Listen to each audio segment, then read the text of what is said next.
உங்க தலைமுடி ரொம்பவே ஒல்லியா மெலிஞ்சிருக்குன்னு கவலைப்படுறீங்களா? இல்ல கொத்து கொத்தா முடி கொட்டுது, முடியோட ஓரக்கால் வெடிச்சிருக்குன்னு ஃபீல் பண்றீங்களா? இது எல்லாத்துக்குமே ஒரே சொல்யூஷனா ஒரு சூப்பரான ஹை புரோட்டீன் ஹேர் பேக் எப்படி பண்றதுன்னு பார்க்கலாம். அதுவும் வீட்ல இருக்கிற இன்கிரீடியன்ட் வச்சு ரொம்பவே சிம்பிள் ஆனா வெரி எஃபெக்டிவ். சரி வாங்க எப்படி செய்றதுன்னு பார்க்கலாம். அதுக்கு சின்ன கப் அளவுக்கு பாதாம் பிசின் இருக்கு இல்லையா? அதை எடுத்திருக்கிறேன். இது கூட 1 கப் அளவுக்கு ஊற வச்ச கொண்டக்கடலை. நைட்டே ஊற வச்சிங்கன்னா காலையில் இதை மாதிரி புசு புசுன்னு வந்திருக்கும். அது கூட 1 கப் அளவுக்கு சாதம். நான் என்னோட முடி அளவுக்கு சொல்லியிருக்கேன். உங்களோட முடி எந்த அளவுக்கு இருக்கோ அந்த குவான்டிட்டி எடுத்துக்கோங்க. இது கூட பால், காய்ச்சி ஆற வச்ச பால் எடுத்துக்கிறேன்.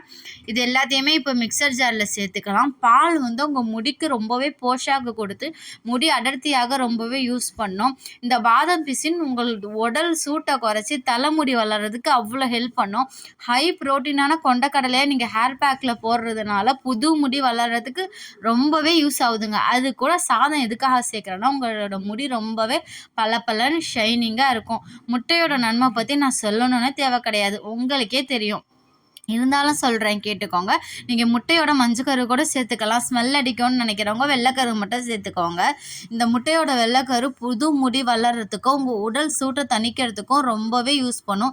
என்ன தான் நம்ம உள்ளுக்கு சாப்பிட்டாலும் சரி, நம்ம தலைமுடியை வெளியாக்க நம்ம கேர் பண்ணணும். காரணம் என்னென்னா நம்ம வெளியே போகிறதுனால பொல்யூஷன், தூசு எல்லாமே முடியில் பட சான்ஸ் இருக்குது. முடி ஹீட் ஆகிறதுக்கும் உடல் சூடுனால முடி கொட்டுறதுக்கு ரொம்பவே சான்ஸ் இருக்குங்க. அதனால வாரத்துக்கு 3 தடவையோ அட்லீஸ்ட் ஒரு தடவையாவது நீங்கள் இதை ட்ரை பண்ணுங்கள். மாதத்துக்கு ஒரு 3 தடவையாவது குறைஞ்சது ட்ரை பண்ணி பாருங்கள். செம்ம ரிசல்ட்டு கொடுக்கும். உங்களுக்கு கூலிங்கான உடம்பாக இருந்துச்சுன்னா போட்டு 5 நிமிஷத்தில் வாஷ் பண்ணிவிடுங்க. ஏன்னா பாதாம் பிசின் முட்டைலாம் ரொம்பவே உடம்பு கூலிங்கை உங்களுக்கு ஏற்றி விட்டுடும். இதோ பாருங்கள், இந்த அளவுக்கு நல்லா ஃபைன் பேஸ்ட் ஆகிடுச்சு. இதை நீங்கள் தலையில் எண்ணெய் தேய்ச்சிருந்தாலும் சரி, தேய்க்காமல் இருந்தாலும் சரி, டாப் டு முடியோட எண்டு வரைக்கும் நல்லா தேய்ச்சிட்டு தலையில் ஒரு அரை மணி நேரம் வரைக்கும் தாராளமாக ஊற வச்சு குளிக்கலாம். முடி நல்லா அவ்வளோ சாஃப்டாக ஸ்மூத்தாக உங்களுக்கு முடி கொட்டுற பிரச்சனையும் இல்லாமல் ஆகிடும். கண்டிப்பாக ட்ரை பண்ணக்கூடிய ஹேர் பேக். இதை நீங்கள் குழந்தைங்களுக்கு ஒரு 3 வயசுலேன்னு பெரியவங்க வரைக்கும் ட்ரை பண்ணலாம். குளுமை உடம்பாக இருக்கிறவங்க மட்டும் 10 நிமிஷத்தில் வாஷ் பண்ணிக்கோங்க. இந்த வீடியோ பிடிச்சிருந்தது இல்லை யூஸ்ஃபுல்லாக இருக்கும்னு நினச்சிங்கன்னா உங்கள் ஃப்ரெண்ட்ஸ் அண்ட் ஃபேமிலிக்கு மறக்காமல் ஷேர் பண்ணிக்கோங்க. அப்படியே இதே மாதிரி வீடியோஸை ரெகுலராக பார்க்க சஜ்ஜன் ப்ளஸ் vlog சப்ஸ்கிரைப் பண்ணிக்கோங்க.